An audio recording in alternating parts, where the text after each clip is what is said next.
हरे कृष्णा। श्रीमद् भागवत गीता यथारूप अध्याय 9 श्लोक संख्या 30। यदि कोई जाधन्य से जाधन्य कर्म करता है किंतु यदि वह भक्ति में रत रहता है तो उसे साधु मानना चाहिए, क्योंकि वह अपने संकल्प में अड़िग रहता है। तात्पर्य: इस श्लोक का सो दुराचार शब्द अत्यंत महत्वपूर्ण है।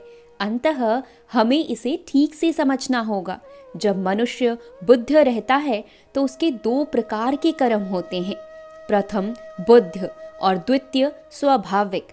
जिस प्रकार शरीर की रक्षा करने या समाज तथा राज्य के नियमों का पालन करने के लिए तरह तरह के कर्म करने होते हैं, उसी प्रकार से बुद्ध जीवन के प्रसंग में भक्तों के लिए कर्म होते हैं जो बुद्ध कहलाते हैं।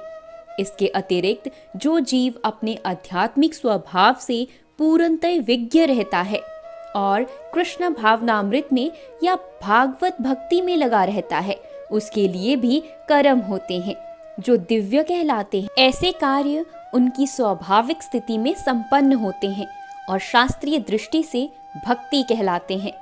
बद्ध अवस्था में कभी कभी भक्ति और शरीर की बद्ध सेवा एक दूसरे के समांतर चलती है, किंतु पुनः कभी कभी वे एक दूसरे के विपरीत हो जाती है। यहाँ तक संभव होता है भक्त सतर्क रहता है कि वह कोई ऐसा कार्य ना करे जिससे यह अनुकूल स्थिति भंग हो। वह जानता है कि उसकी कर्म सिद्धि उसके कृष्ण भावनामृत की अनुभूति की प्रगति पर निर्भर करती है, किंतु कभी कभी यह देखा जाता है कि कृष्ण भावनामृत में रत व्यक्ति सामाजिक या राजनीतिक दृष्टि से निंदनीय कार्य कर बैठता है, किंतु इस प्रकार के क्षणिक पतन से वह अयोग्य नहीं हो जाता।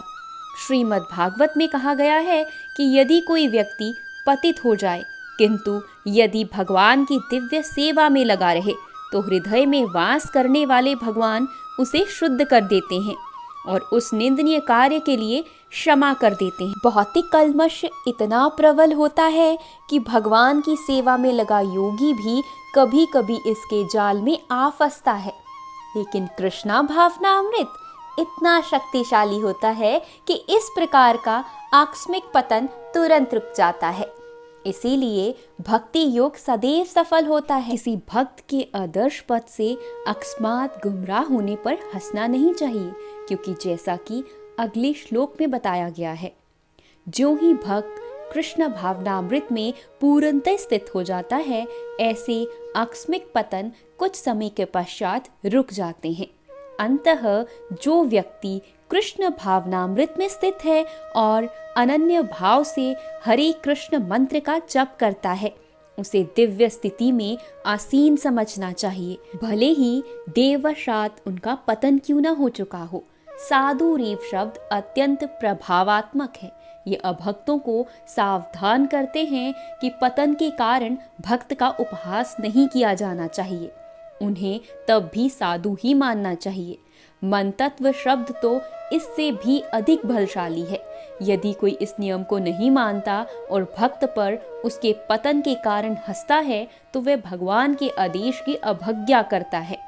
भक्त की एकमात्र योग्यता यह है कि वे अविचल तथा अनन्य भाव से भक्ति में तत्पर रहे। नरसिंह पुराण में निम्नलिखित कथन प्राप्त है। कहा गया है, यदि भागवत भक्ति में तत्पर व्यक्ति कभी घृणित कार्य करता पाया जाए तो इन कार्यों को उन डब्बों की तरह मान लेना चाहिए जिस प्रकार चांद में खरगोश के डब्बे हैं।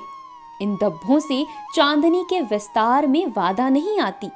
इसी प्रकार साधु पथ से भक्त का आकस्मिक पतन उसे निंदनीय नहीं बनाता, किंतु इसी के साथ यह समझने की भूल नहीं करनी चाहिए कि दिव्य भक्ति करने वाला भक्त सभी प्रकार के निंदनीय कर्म कर सकता है। इस श्लोक में केवल इसका उल्लेख है कि भौतिक संबंधों की प्रबलता के कारण कभी कोई दुर्घटना हो सकती है। भक्ति तो एक प्रकार से माया के विरुद्ध युद्ध की घोषणा है। जब तक मनुष्य माया से लड़ने के लिए पर्याप्त बलशाली नहीं होता, तब तक आकस्मिक पतन हो सकते हैं, किंतु बलवान होने पर ऐसे पतन नहीं होते। जैसा कि पहले कहा जा चुका है, मनुष्य को इस श्लोक का दुरुपयोग करते हुए अशोभनीय कर्म नहीं करने चाहिए। यह नहीं सोचना चाहिए कि इतने पर भी वह भक्त बना रह सकता है। यदि वह भक्ति के द्वारा अपना चरित्र नहीं सुधार लेता तो उसे उच्च कोटि का भक्त नहीं मानना चाहिए। हरे कृष्णा।